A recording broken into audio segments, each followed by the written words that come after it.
गिबि गिबियावनो आङो बनसुनि जानानै बर' माहारियारि फरायसा आफादनि जानानै जोंनि भारतनि 15th president of India Mrs Droupadi Murmu बिथांखौ कंग्रेचुलेसन्स आरो बेस्ट उइसेस आं बावहरो आरो जों गोजोननाय मोनदों दे बिथाङानो गिबिसिन भारतनि ट्राइबेल आइजो प्रेसिडेन्ट अफ इन्डिया आसा खालामदों जे जोंनि बनसुनि जि थांखि आरो जि सिमां सासे थागिबि भारतनि ट्राइबेल प्रेसिडेन्ट हिसाबै जोंनि बड'लेण्ड जि सिमां जि बड'लेण्ड डिमान्ड बे डिमान्डखौ बिथाङा सापर्ट खालामगोन होननानै जों बिथांनिसिम आसा आरो भरसा जों जासिहरो।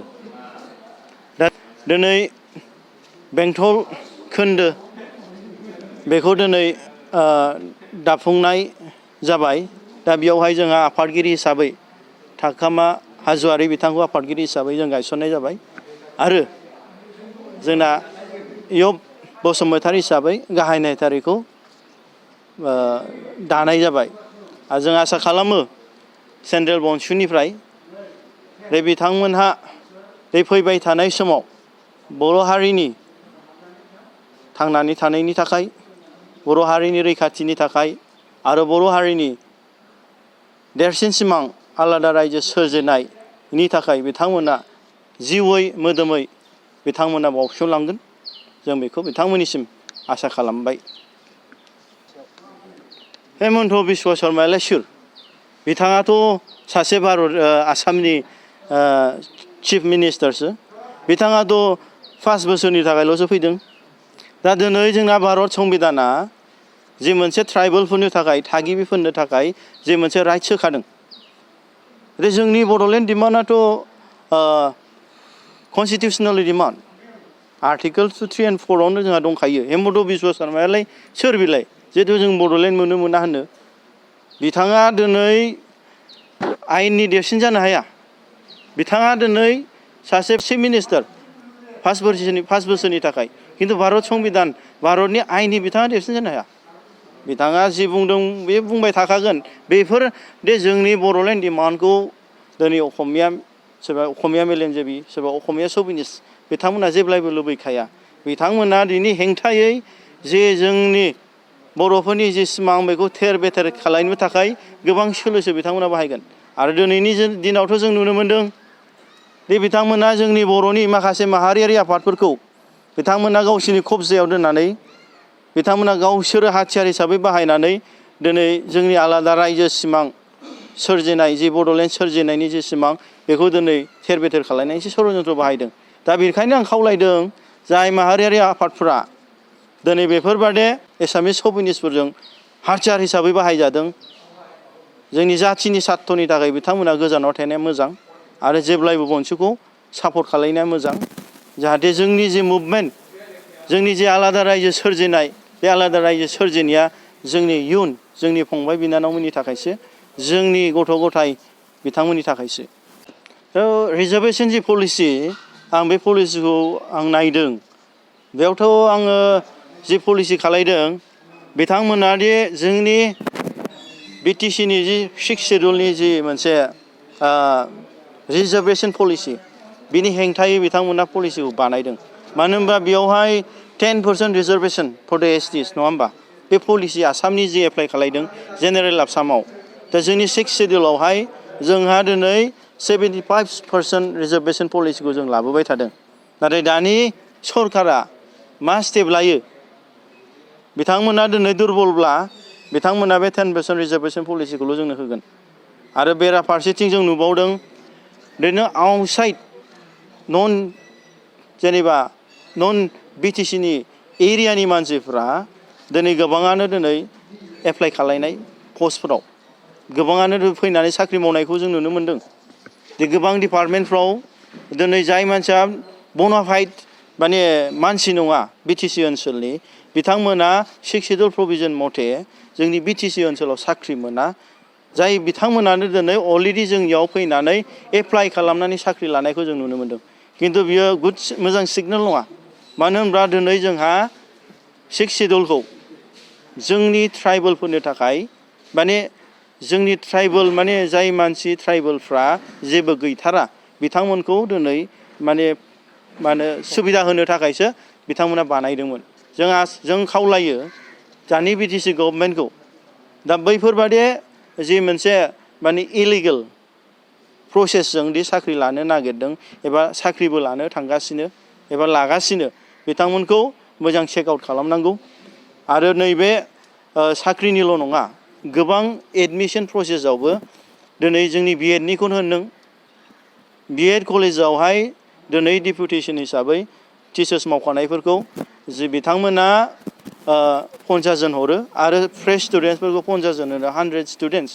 नाथाय बेयाव थांनाय समफ्राव जों नुनो मोन्दों नन बिटिसिनि मानसिफ्रा फैनानै बे एडमिसनखौ लाफैदों।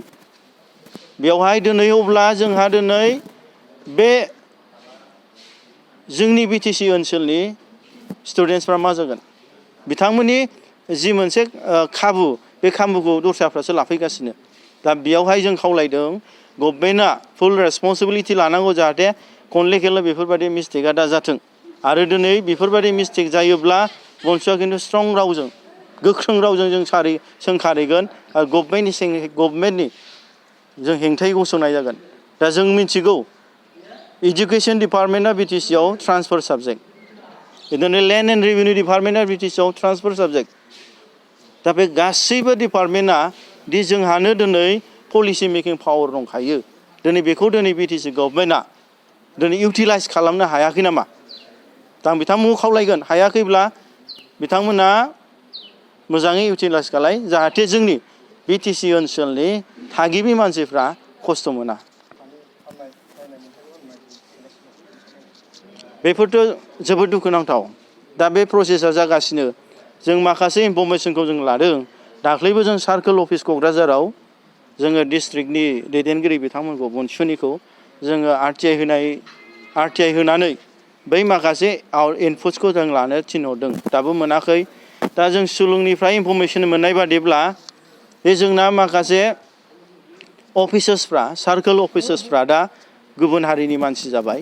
दे जोंनि थाखानाय जोंनि बर' ट्राइबेल मानसिफोरा जि दंमोन बिथांमोनखौ दस्रायाव ट्रान्सफार हरनानै गुबुन जाथिनि मानसिफोरखौ लाबोदों।